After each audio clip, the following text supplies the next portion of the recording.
चलिए बात करते हैं पश्चिम बंगाल की, जहां पर ममता बनर्जी सरकार ने इंडिया गठबंधन और कांग्रेस पार्टी को 42 वोल्ट का झटका दिया है। वो कैसे? लोकसभा चुनाव में ममता बनर्जी ने एकला चलो का फैसला करते हुए अब 42 वेस्ट पश्चिम बंगाल की सीटों पर अपने उम्मीदवारों की घोषणा कर दी। बहरमपुर से अधीर रंजन चौधरी के खिलाफ क्रिकेटर यूसुफ पठान को टिकट दिया गया है। 15 ऐसे सांसद हैं जिन्हें जो है इस बार हटाया गया है और उनकी जगह नए लोगों को लेकर आया गया है। कृष्णनगर से एक बार फिर से महुआ मोइत्रा को टिकट दिया गया है। पैसे लेकर सवाल पूछने के मामले में महुआ मोइत्रा की सदस्यता चली गई थी। डायमंड हार्बर से अभिषेक बनर्जी चुनाव लड़ेंगे और बर्दवान दुर्गापुर से कीर्ति आजाद को चुनाव मैदान में उतारा गया। आसनसोल से शत्रुघ्न सिन्हा को टिकट दिया गया है। बीजेपी के शत्रुघ्न सिन्हा के खिलाफ पवन सिंह को उतारा था, लेकिन पवन सिंह ने चुनाव लड़ने से पहले ही अपने कदम पीछे खींच लिए। बीरभूम से शताब्दी रॉय को, कोलकाता नॉर्थ से सुदीप बंदोपाध्याय को, बशीरहाट से नूरुल इस्लाम को टिकट दिया गया है। नुसरत जहान जो कि एक एक्टर थी, उनका इस बार टिकट कटा है।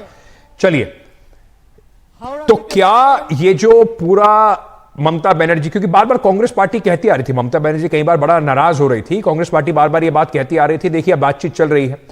क्या ये जो अब पूरा जिस तरीके से ममता बनर्जी ने अपना अनाउंसमेंट कर दिया है, तो इंडिया गठबंधन के लिए जो उम्मीदें थी वेस्ट बंगाल में, क्या उसको मजबूती मिलेगी या उससे झटका लगा है? और इसका एक असर, एक मैसेजिंग, एक परसेप्शन इंडिया गठबंधन वर्सेस एनडीए के तौर पर कैसे बाहर जाएगा, इस पर चर्चा करने के लिए इस वक्त हमारे साथ विनोद शर्मा जी जुड़ रहे हैं, पॉलिटिकल एडिटर हैं हिंदुस्तान टाइम्स के। हमारे साथ संजय सिंह जी जुड़ रहे हैं, कंसल्टिंग एडिटर हैं आईएनएस के। आप दोनों का बहुत बहुत स्वागत, शुक्रिया। विनोद जी, ये थोड़ा कम से कम कांग्रेस की लीडरशिप के लिए, और चुनाव अब बहुत नजदीक है, परसेप्शन की लड़ाई ज्यादा बड़ी लड़ाई हो जाती है जैसे जैसे अब चुनाव नजदीक आएंगे, उसमें ये थोड़ी किरकिरी तो होगी। लगातार कांग्रेस कहती रही हम मनाने की कोशिश कर रहे हैं। ममता बनर्जी ने आज कम से कम उन्हें ये थम्स डाउन देते हुए एक नो कॉन्फिडेंस दिया कि देखिए आपके बस की नहीं है हराना बीजेपी को, हम खुद कर लेंगे पश्चिम बंगाल में जो हमें करना है। देखिए, इसमें दो राय नहीं है कि कांग्रेस के नेतृत्व ने बातचीत ना करने में या करने में कोताही बरती है, और इस तरह से अलायंसेस फॉर्म अप नहीं किए जाते कि आप घूम फिर रहे हैं और आपकी लोग इंतजार करें। ये बराबर के रिश्ते होते हैं और उनको वैसे ही बनाकर चलना चाहिए, खासकर ऐसे वक्तों में जहां पर नेशनल पार्टी जब एक रीजनल मैदान पर उतरती है तो उसको सेकेंडरी रोल प्ले करना पड़ता है, जो कांग्रेस से अपेक्षा है आज के दिन वेस्ट बंगाल में। लेकिन मैं आपकी इस बात से एग्री नहीं करता अंकित कि ये इंडिया अलायंस का नुकसान है। देखिए, जैसे कि केरला में कोई भी जीते वो वोट जो है इंडिया अलायंस के पक्ष में रहेगा, लेफ्ट वाले इंडिया अलायंस का हिस्सा है। उसी तरह से ममता जी भी बार बार ये कह रही है कि मैं इंडिया अलायंस की हिस्सा हूं और मैं इनके साथ रहूंगी। लेकिन जहां तक जमीन बांटने का सवाल है, उसमें कोई भी पॉलिटिकल पार्टी जो है वो दरिया दिली नहीं दिखाती है। पॉलिटिक्स को ये जेनरोसिटी का गेम नहीं होता है, वो कंपटीशन का गेम है। और इसलिए कांग्रेस पार्टी को इस पे सोच समझ के चलना चाहिए था। लेकिन एक दूसरा तर्क भी है, और जो जस्ता है काफी हद तक, वो ये है कि जितना भी ऑपोजिशन स्पेस क्राउडेड होगा जी, उतना ही ममता जी को फायदा होगा, क्योंकि एंटी इनकम्बेंसी वोट में जितना विघटन होगा उतना ममता बनर्जी को फायदा होगा। तो देखते हैं कि कितना फायदा होता है और क्या इससे हवा बनती है या बिगड़ती है। लेकिन एक आखिरी जाते आते बात कह दूं कि जिस तरह के नुमाइंदे दिए हैं इलेक्शन लड़ने के लिए, उससे लगता है, और ये लागू होती है बीजेपी भी ये बात और कांग्रेस पे भी, कि ये जो बड़े बड़े नेता घूमते हैं, बड़ा अपना सेलिब्रिटी हुड दिखाते हैं, इनको एडिशनल सेलिब्रिटी चाहिए होता है, इनको एडिशनल सेलिब्रिटी चाहिए होता है। और इसलिए आप देख रहे हैं कि शत्रुघ्न सिन्हा भी लड़ रहे हैं और कोई तारिका भी लड़ रही हैं, एक फिल्म एंकर, टेलीविजन एंकर को भी लड़वा दिया है। तो ये ममता जी ने किया है। और उसी तरह से आप देखेंगे कि जब बीजेपी के कैंडिडेट्स आएंगे तो वहां भी आप देखेंगे कि आपको तारिकाएं नजर आएंगी और क्रिकेटर्स नजर आएंगे और बहुत से ऐसे सेलिब्रिटी नजर आएंगे। तो मतलब अकेला एक सेलिब्रिटी है, देखिए विनिंग एट एनी कॉस्ट नहीं है ये। देखिए, जनता को उसका मानस को हिलाने वाली बात है भाई। आप फैंटेसी क्रिएट करना चाहते हैं ना, जैसे फिल्मों में फैंटेसी क्रिएट होती है, भाई लोग फिल्म देखने क्यों जाते हैं? क्योंकि वो अपने आप को हीरो की जगह पाते हैं। तो वो बिल्कुल। जब अपने आप को हीरो की जगह पाएंगे तो वोट भी डालेंगे उसको और ये कुछ हमने हद तक। देखा भी, बीजेपी जिस तरीके से चाहे सनी देओल हो जो गुरदासपुर से चुनाव जीत कर आए थे, इस बार चुनाव नहीं लड़ रहे हैं, और टीएमसी से भी दो दो एक्टर्स थे जिनको टिकट दिया गया, नुसरत जहां को भी दिया गया, और उसके बाद अब इस बार उन्हें रिपीट फिलहाल इस बार नहीं करा गया है और लोगों के संजय सिंह जी। लेकिन कुल मिलाकर ये जो एक पिच भारतीय जनता पार्टी को कम से कम ये कहने का मौका जरूर मिल रहा है, और ये तब कहने का जब अभी आंध्र प्रदेश में उनका अलायंस हुआ है, उन्होंने टीडीपी के साथ और जो जगन वहां पर जो पार्टी है उनके खिलाफ, जो जनसेना पार्टी है उसके खिलाफ मिलकर उन्होंने चुनाव लड़ने का ऐलान किया है कि एनडीए का कुनबा जो है वो बढ़ रहा है और विपक्ष का कुनबा घट रहा है। क्या ये सब बातें पश्चिम बंगाल के बाहर भी उतना असर डालेंगी? फायदा होगा बीजेपी को जो ममता बनर्जी ने आज किया है, या फिर पश्चिम बंगाल में थोड़ा और जटिल बना दिया ममता बनर्जी ने अपने हाथ में कमान लेके? ये इसके दो पहलू हैं और बड़े इंटरेस्टिंग पहलूज हैं। एक तो कोई भी गठबंधन बनता है तो दूसरे का जो सोशल कंस्टिट्यूएंट है उसको लेकर के, और जो प्रिंसिपल पार्टी है उसका वोट कितनी अट्रैक्ट करने की कैपेसिटी है, उसकी मैग्नेटिक पावर की क्षमता क्या है, उस पर वो निर्भर करता है।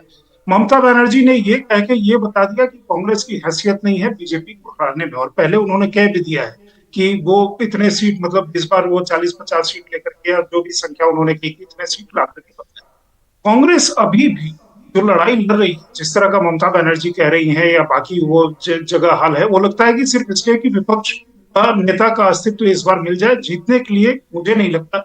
ममता बनर्जी ने उनके मुख्य नेता के प्रति, राहुल गांधी के प्रति, एक बार नहीं बारंबार अपना विश्वास जता दिया। विनोद जी की एक लॉजिक बड़ी अच्छी कि पोच पोल ये जो भी लड़ेगा, जो भी जीतेगा, फायदा इंडिया अलायंस का ही होगा। तो फिर अलायंस करना क्यों है भाई, अलग अलग ही रहो शुरू से। क्या ये बात उनके नेताओं को समझ में नहीं आ रही? या दरिया दिखा दिल्ली नहीं होती, हार्ड बार्गेन होता है तो कांग्रेस को फिर मतलब गुजरात में सीट, हरियाणा में सीट आम आदमी पार्टी के लिए छोड़ना, या दिल्ली में आम आदमी पार्टी के लिए दिल्ली में सीट छोड़ना, मतलब ये तमाम ऐसी चीजें हैं कि एक जो फायदा है वो पोस्ट पोल अलायंस है, तो फिर ट्रिपोल अलायंस क्यों करना? अच्छा है।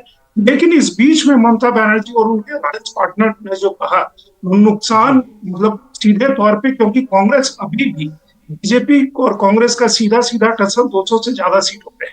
बाकी जहां अलायंस पार्टनर्स हैं वहां पे जहां कांग्रेस को फायदा अलायंस से हो रहा है वो केरला में है आईयूएमएल, और जो आपका तमिलनाडु में है जहां वो पुराने सहयोगी हैं। अब जहां इसके साथ और भी जुड़ता है कि राहुल गांधी की जहां यात्रा गई वहां से या ज्यादातर सहयोगी चले गए, या कांग्रेस पार्टी के अंदर ही मतलब पहुंचने के पहले या जाने के पहले फूट पड़ गई। तो वो जो चीज है, ममता बनर्जी के जितने भी ममता बनर्जी हो या उनके जितने प्रवक्ता है, वो हर बार याद दिलाते हैं कि कांग्रेस की यहाँ 0 सीट है, कांग्रेस की तो यहाँ पे वो है, मतलब 2 पार्लियामेंट्री जीते थे यूपी में, यही चीज बार बार याद दिलाया जाता है। तो इस तरह से जो याद दिलाने से वो चीजें विपक्ष में वहां जो भी सीट पड़नी है वो विधानसभा ने दिखा दिया कि जो पक्ष में है वो ममता बनर्जी की, जो विपक्ष में है सेम वो पार्लियामेंट्री इलेक्शन में मतलब यहाँ पे होगा। तो कांग्रेस की बहुत सारी जो वोट है वो ममता बनर्जी के बजाय हो सकता है कि बीजेपी को चली जाए, ये भी संभव है। हम ये मान करके क्यों चले कि सारे विनोद जी, मैं आपसे जरा अंत में ये समझना चाहता हूं कि अधीर रंजन चौधरी ने भी बयान दे दिया कि देखिए, लगता है कि ममता बनर्जी प्रधानमंत्री नरेंद्र मोदी तक संदेशा पहुंचाना चाहती हैं, हमारे साथ अलायंस नहीं करा। जब अलायंस की बात हो रही थी तो अधीर रंजन चौधरी कोई मौका नहीं छोड़ रहे थे ममता बनर्जी पे हमला करने की। तो अब क्या अधीर रंजन चौधरी के ऊपर ममता बनर्जी और टीएमसी कहती हैं वो सिर्फ अपनी सीट को लेकर परेशान हैं, उनको इससे कोई फर्क नहीं पड़ता कि पश्चिम बंगाल में इंडिया अलायंस का क्या होगा या कि कौन जीतेगा कौन हारेगा? तो क्या अधीर रंजन चौधरी ने जिस तरीके से हमेशा बड़बोलापन दिखाया उसका नतीजा भुगतना पड़ रहा है पश्चिम बंगाल में? इस तर्क में वजन है। अधीर रंजन चौधरी एक सब प्लॉट है एक बड़े स्क्रिप्ट में, और वो बड़ी कहानी बन के घूम रहा है। इससे बड़ा तो कोई, मैं समझता हूं, आयरनी हो नहीं सकती। लेकिन एक बात आपको बताना चाहता हूं, लोग ज्यादातर इसकी तरफ इशारा नहीं करते हैं। जिस तरह से आज के दिन Bharatiya Janata party ambulance chasers की तरह पीछे लगी हुई है छोटी पार्टीज के, कि जहां का नेतृत्व जो है वो वरिष्ठ हो गया है, उसकी उम्र ज्यादा हो गई है, ये सब उन पार्टीज के पीछे लगे हुए हैं। भले ही बीजेडी हो, भले ही जनता दल यूनाइटेड हो, जनता दल सेकुलर हो, ये मंडल की पार्टीज हैं जिनको कमंडल हजम करना चाहता है। अब भी कमंडल जो है, there is a deficit of self confidence कमंडल में, ये बात समझिए आप।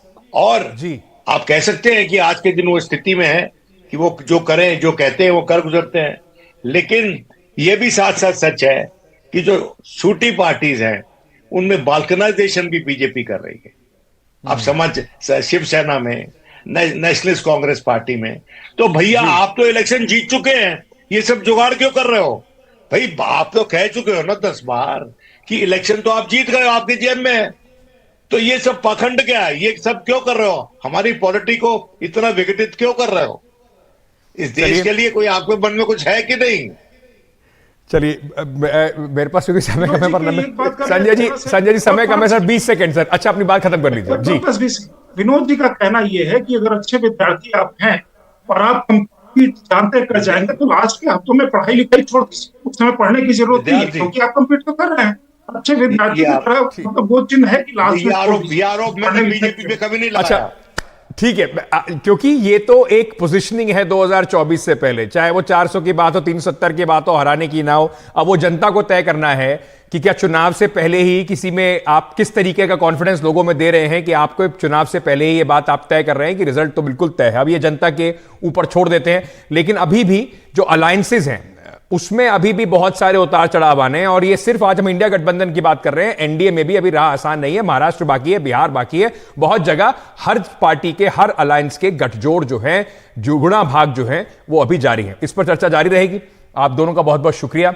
आगे बढ़ते हैं।